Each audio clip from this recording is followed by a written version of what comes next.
એ કળિયુગ હવે તો મંદિરમાં પણ ચોરો ચોરી કરતા ખચકાતા નથી. આવો જ એક મંદિરમાં ચોરીનો બનાવ ગારિયાધાર પંથકમાં બનવા પામ્યો હતો.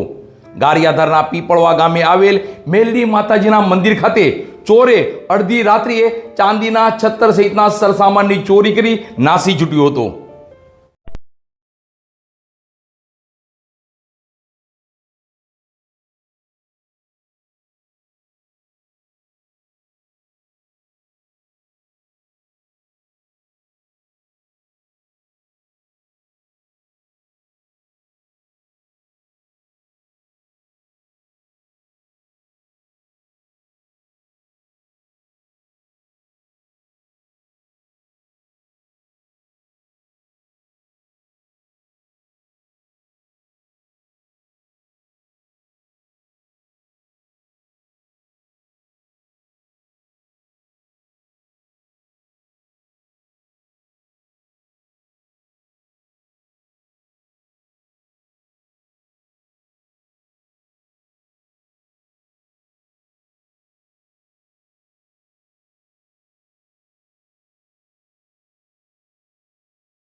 ચોરીના અનેકો બનાવ બને છે, પણ હવેના કળિયુગના સમયમાં ચોરો મંદિરમાં પણ ચોરી કરવાનું ચૂકતા નથી.